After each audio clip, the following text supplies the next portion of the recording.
Good morning, I am Rodlin Nuesca and this presentation is from Team USA.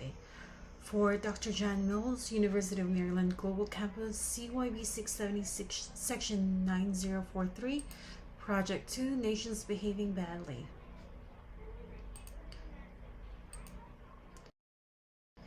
The enabling objectives of this presentation is to first identify weaknesses, threats, and vulnerabilities in the network, focusing on human factors, technology, and policies, discuss common attack vectors to the network, present current measures for authentication, authorization, and access control that should already be included on the baseline, and to propose and recommend mitigations and solutions beneficial during the Global Economic Summit. First, we're going to define some terms. Weakness is an error, typically in the software code, that might lead to vulnerability. Threat is something that can violate the security system. It can be an event like natural disaster, fire, or outage, or it can be a condition. Vulnerability is a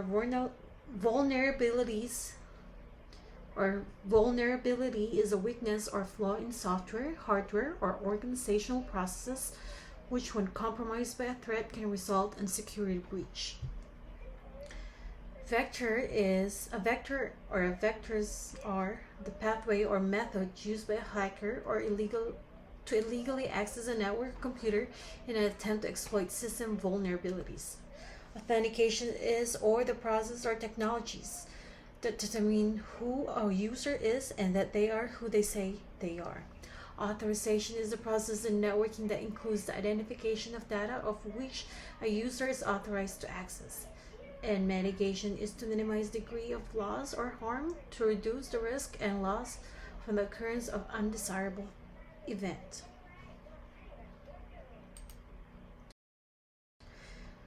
Network weaknesses, threats, and vulnerabilities. Category. First one is human factor.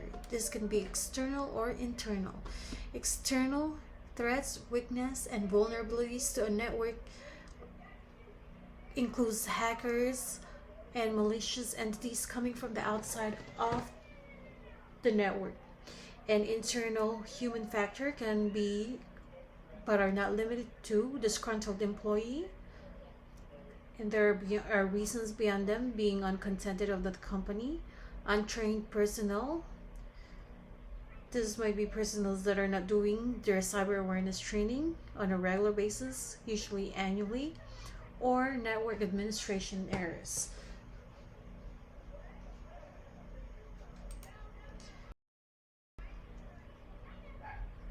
Hardware and software are the categories of technologies that can contribute to network weaknesses, threats, and vulnerabilities.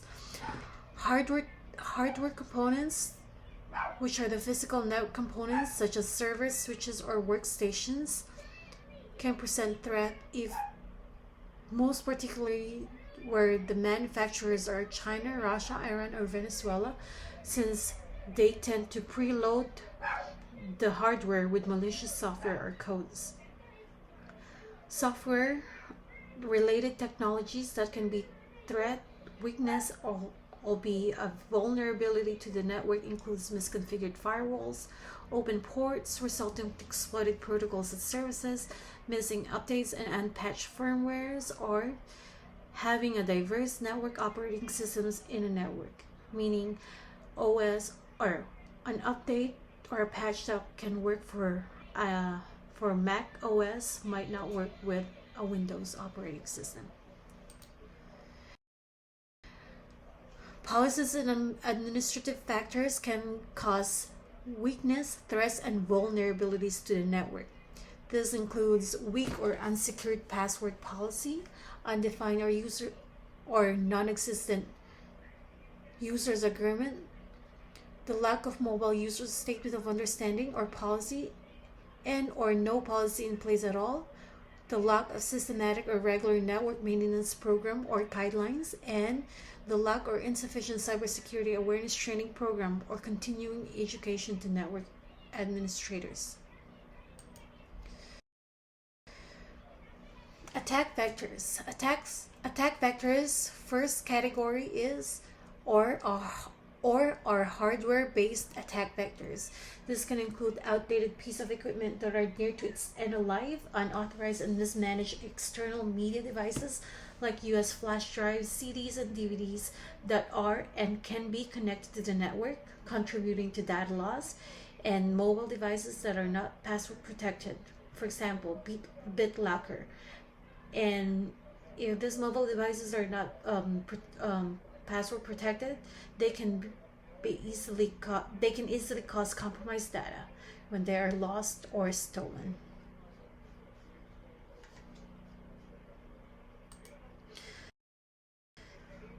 Attack vectors caused by software or operating systems, web and application-based attack vectors. This can include but are not limited to password crackers like brute force or rainbow credential extracting tools and probes, attacks to the remote network administration protocols such as SSH or RDP, resulting to escalated privileges, spam emails with attachments or links containing malicious codes, and advertisement and pop-ups.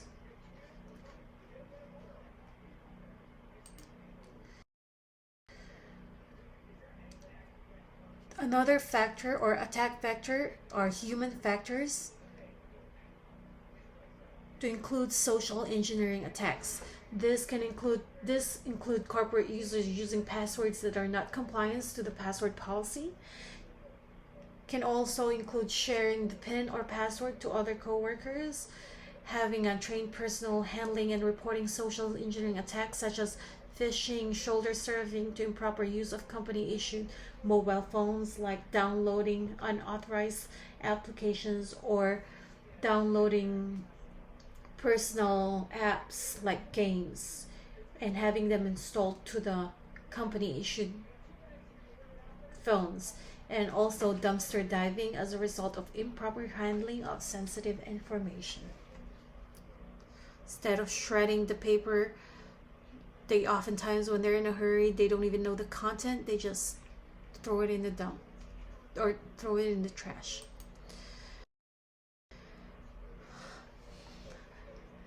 These are the measures for authentication, authorization, and access controls that should already be added on the baseline configuration of this multi-level network. Two-factor or multi-factor authentication. The use of PKI, perhaps. Something you know and something you have. During the summit, all network can be issued a token and set a PIN when accessing the multi-level network. It can also include the use of PKI during login and authentication. Next is implementing a strong password policy. Upgrading outdated equipment that are already probed and vulnerabilities has been exposed and be discovered should also be a baseline factor. Also, properly configuring the network firewall. For example, ports that are not being used should be shut. Next, hiding or not broadcasting the network's SSID or service set identifier. This way, outside entity are not allured to the network. Using a VPN or virtual private network. This is to conceal actual network locations. And for data loss prevention policies, specifically unremovable media drive. There should be a policy that states that no external hard drives not authorized in the network should be plugged in on any of the networking device at any time.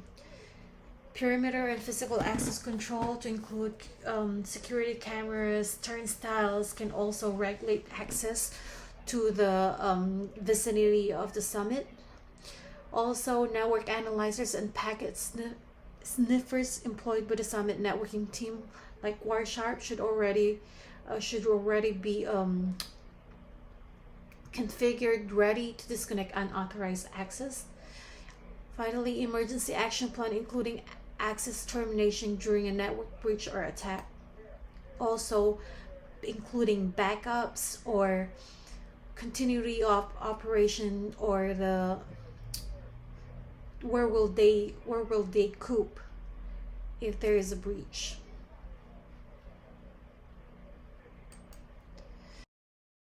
Proposed mitigations or additional security measures is to implement or the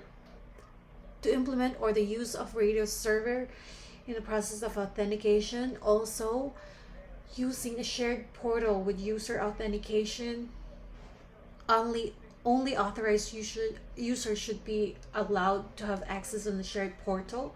Also, the use of cross-domain transfer solution, categorizing what information should be released to the Five Eyes or non-releasable to no foreign nationals at all.